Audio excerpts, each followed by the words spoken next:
4 दिवसीय गोरखपुर दौरे पर सीएम योगी आदित्यनाथ साप्ताहिक योग शिविर में शामिल हुए। सीएम योगी आदित्यनाथ योगा की विविध धारा पर योग शिविर का किया गया आयोजन। तो गोरखनाथ योग संस्थान की तरफ से शिविर का आयोजन किया गया। महाराणा प्रताप शिक्षा परिषद भी आयोजकों में है शामिल।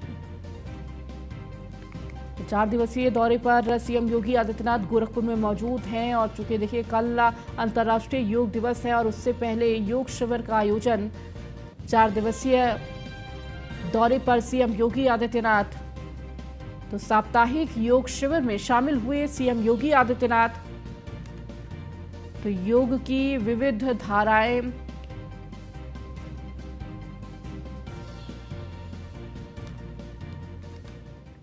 वहीं इससे पहले सीएम योगी ने गोरखपुर को करोड़ों की योजनाओं की सौगात दी। सीएम योगी ने 2604 करोड़ की 727 विकास परियोजनाओं का लोकार्पण किया।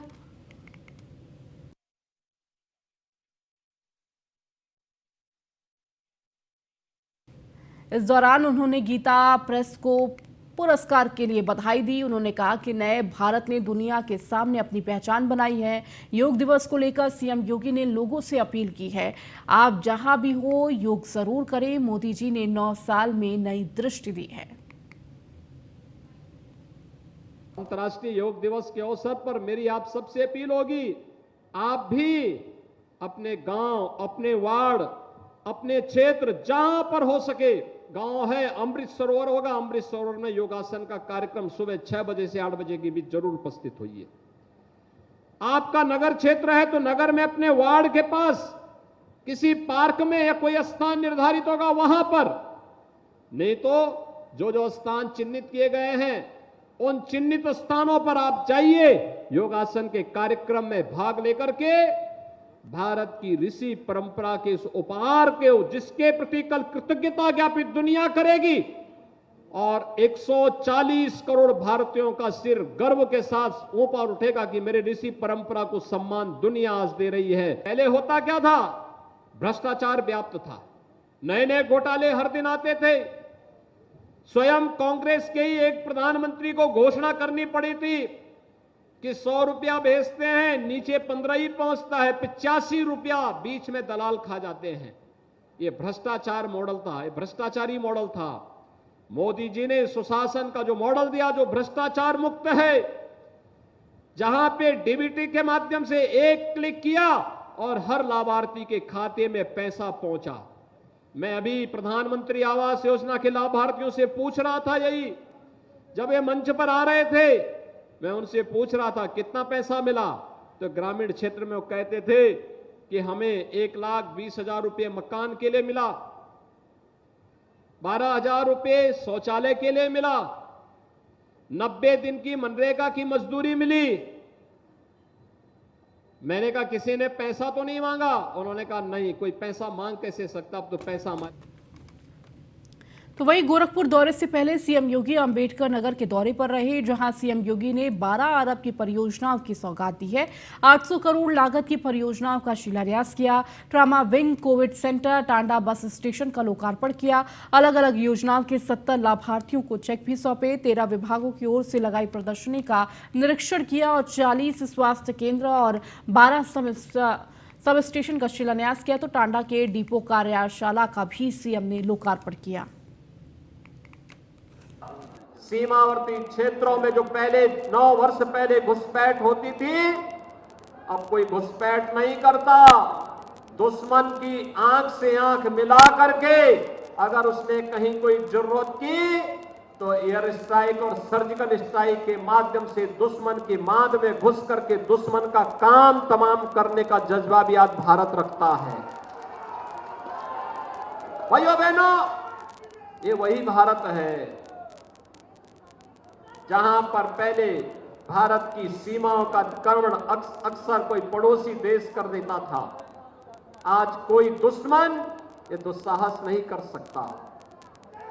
9 वर्ष पहले जिस देश में जगह जगह कहीं उग्रवाद था, कहीं आतंकवाद था, कहीं माओवाद और नक्सलवाद था, आज जो 115, 17, 18 जनपदों में देश के अंदर फैला हुआ था, आज उसको समेटते समेटते समेटते समेटते 3 से 4 जनपदों तक सीमित कर दिया गया है और बहुत शीघ्र नक्सलवाद और माओवाद भी भारत की धरती से पूरी तरह समाप्त होकर के राम राज्य की जिस आधारशिला को इसी धरती से रखने का कार्य हुआ है।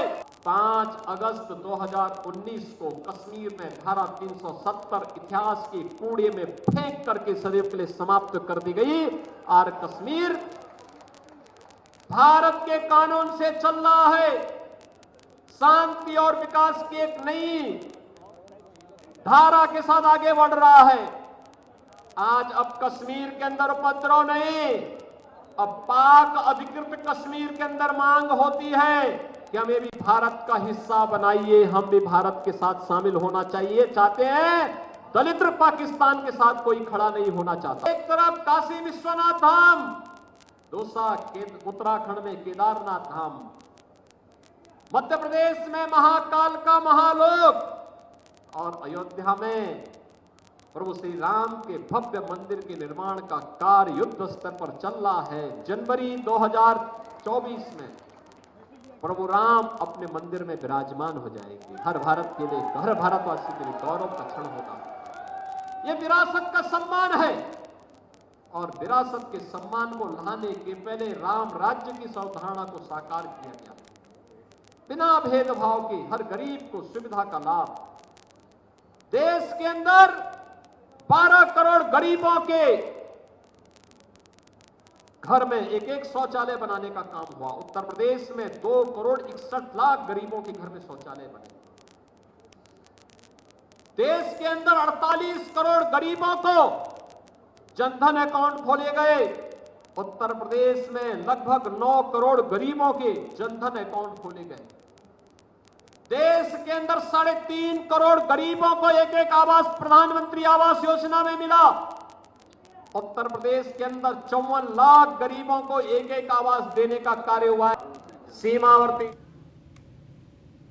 बीजेपी का महाजनसंपर्क अभियान अब आखिरी चरण में है, लेकिन इसका ये मतलब नहीं है कि इस जनसंपर्क अभियान के बाद पार्टी का शीर्ष नेतृत्व कोई ढील देने वाला है, बल्कि असली पेच इसके बाद कसा जाएगा। पार्टी नेतृत्व ने तय किया है कि इस अभियान के जरिए बीजेपी के सांसदों ने क्या और कितना काम किया है, इसको उन्हें ब्यौरा देना होगा और प्रदर्शन के आधार पर यह तय किया जाएगा कि 2024 में उन्हें टिकट दिया जाए या नहीं। सवाल उठता है कि क्या खराब प्रदर्शन करने वाले सांसदों का टिकट काटने की तैयारी हो चुकी है? आपको एक रिपोर्ट दिखाएंगे।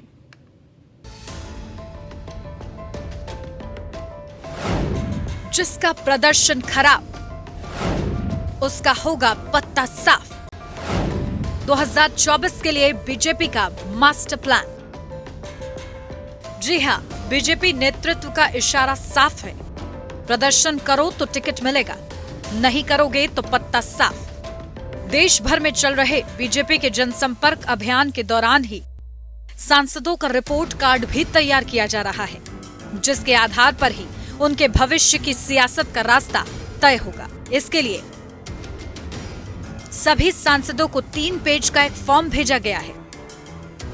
इसमें पूरी रिपोर्ट भेजकर जमा करनी है। रिपोर्ट के अलावा नमो ऐप पर अभियान की फोटो डाउनलोड करनी है। सांसदों को बताना होगा कि अभियान के दौरान कितने विशिष्ट लोगों से मिले। हर लोकसभा सांसद को कम से कम 1000 विशिष्ट लोगों की सूची तैयार करनी है। टीम बनाकर क्षेत्रीय विधायक, एमएलसी और कार्यकर्ताओं के साथ संपर्क करना है। चाय पर चर्चा की फोटो भी डालनी है। 21 से 30 जून तक के संपर्क अभियान की रिपोर्ट भी देनी होगी। बीजेपी जमीन पर उतरकर अभियान तो चला ही रही है, इसके साथ पार्टी की नजर सोशल मीडिया पर भी है। बीजेपी सांसदों को सोशल मीडिया पर भी टास्क दिया गया है। इसके तहत सभी सांसद अपने लोकसभा क्षेत्र में यूट्यूब, इंस्टाग्राम, ट्विटर और दूसरे सोशल मीडिया प्लेटफॉर्म पर पार्टी को प्रभावित करने वाले कंटेंट की लिस्ट बनाएंगे, जिसमें ये बताना है कि सोशल मीडिया पर एक्टिव लोग कितने पार्टी के पक्ष में पोस्ट करते हैं, कितने विपक्ष में। अगर कोई तटस्थ पोस्ट डालता है तो उनकी लिस्ट अलग से बनानी है। कोशिश करनी है कि पहले तटस्थ रहकर पोस्ट करने वालों से संपर्क कर उन्हें पक्ष में करना है। उसके बाद विपक्ष समर्थित पोस्ट करने वालों से संपर्क करना है। इन सभी के लिए वर्कशॉप भी आयोजित कर रहे हैं। साथ ही प्रेस कॉन्फ्रेंस में मीडिया के सवाल किस तरह के आए हैं उनकी भी डिटेल देनी है। सूत्रों की माने तो महाजनसंपर्क अभियान की रिपोर्ट ही सांसदों का भविष्य तय करने वाली होगी। जिनकी रिपोर्ट बेहतर होगी उन्हें अपने क्षेत्र में ज्यादा सक्रिय माना जाएगा। बीजेपी आला कमान ने सभी सांसदों को बता दिया है कि 2024 में अगर टिकट पाना है तो रिपोर्ट अच्छे से अच्छा बनाकर भेजें। हालांकि कुछ सांसदों ने अभी फॉर्म भेजना शुरू नहीं किया है। उनकी दलील है कि उनकी ड्यूटी दूसरे लोकसभा क्षेत्रों में लगी है। आपको बता दें कि पूरे देश में अभियान को लेकर 187 क्लस्टर और यूपी में 21 क्लस्टर बनाए गए हैं। हर क्लस्टर में एक मंत्री के साथ ही एक सांसद की भी ड्यूटी लगाई गई है। कुल मिलाकर बीजेपी नेतृत्व ने पेच कसना अभी से ही शुरू कर दिया है, क्योंकि पार्टी के इंटरनल सर्वे में ये तस्वीर सामने आई है कि 2 दर्जन से ज्यादा सांसदों का हिसाब किताब उनके क्षेत्र में गड़बड़ है।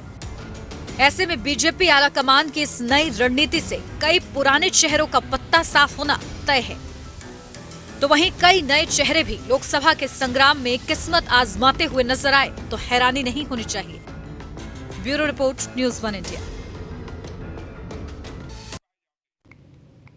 वहीं गोरखपुर में माफिया राकेश यादव के अवैध रूप से बने 2 मंजिला मकान पर बुलडोजर चल रहा है। बताया जा रहा है कि 7,000 स्क्वायर फीट जमीन में 2,000 स्क्वायर फीट में बने 2 मंजिला मकान का नक्शा पास नहीं है। वहीं राकेश यादव के ऊपर गैंगस्टर सहित कुल 52 मुकदमे दर्ज कराए गए हैं, जिससे अवैध निर्माण पर डीजीए का ये बुलडोजर चल रहा है।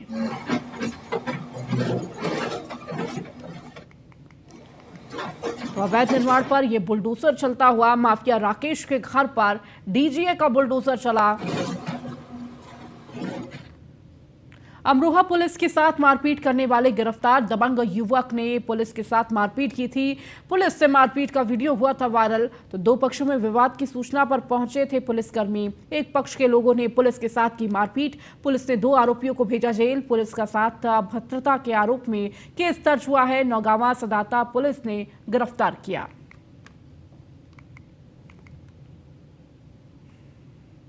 गाजियाबाद के भोजपुर थाना क्षेत्र के ग्राम भटजन पातोला से एक मामला सामने आया है, जहां पर महज 200 रुपए न मिलने पर महिला ने फांसी लगाकर आत्महत्या कर ली है।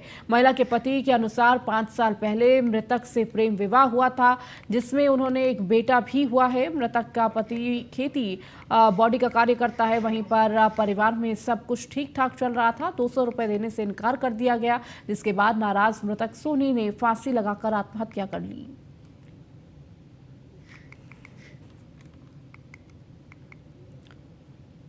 खबर अमेठी से है, जहां मामूली विवाद में दबंग युवक ने दिखाई दबंगई। दबंग ने युवक के बीच सड़क पर की पिटाई। तो युवक की पिटाई का वीडियो वायरल हुआ है। दुर्गापुर रोड का ये पूरा मामला बताया जा रहा है।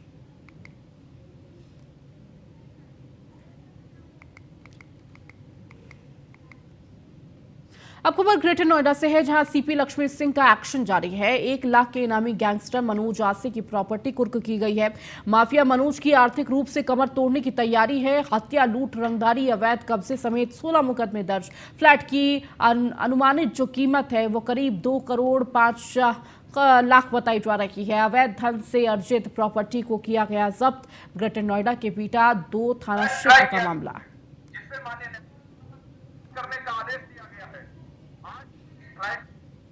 थाना दनकौर के एक गैंगस्टर एक्ट के मामले में चिन्हीकृत मनोज आसे, जो कि एनसीआर का एक कुख्यात अपराधी है, पहले भी हम लोगों ने इस पे 1 लाख का इनाम था, हम लोगों ने इसको गिरफ्तार किया गया था और इसके बाद इसकी संपत्ति का चिन्हीकरण किया गया था। इसके द्वारा अवैध रूप से लगभग 2.5 करोड़ की संपत्ति का ये फ्लैट अपनी पत्नी के नाम से अर्जित किया गया था, जो कि इसी कॉलोनी में है, जो आपके सामने कुर्क किया जा रहा है।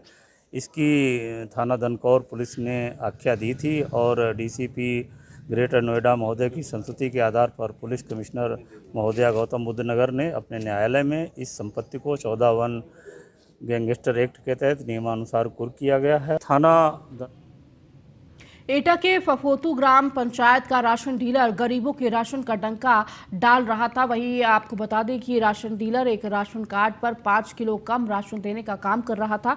वहीं पीड़ित कार्ड धारक ने राशन घोटाले का वीडियो बनाकर वायरल किया है, जिसके बाद भी आरोपित राशन कार्ड डीलर के खिलाफ कोई कार्रवाई नहीं की गई। साथ ही पीड़ित ग्रामीणों ने राशन वितरण करने में घोटाले की शिकायत अधिकारियों से की है। इसके बाद भी कोई एक्शन नहीं लिया गया।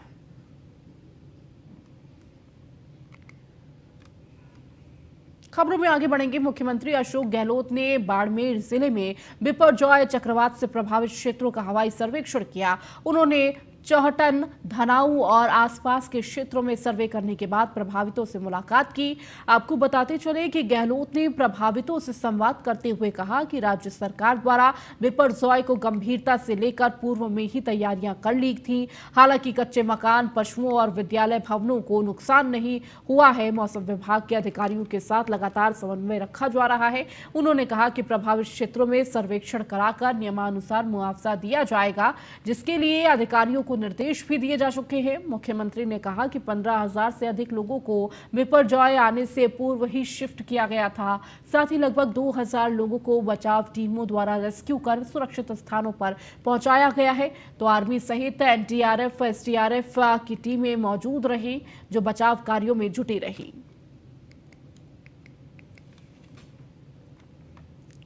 चलिए, इस बुलेटिन में फिलहाल इतना ही। बने रहिए न्यूज़ 1 इंडिया के साथ।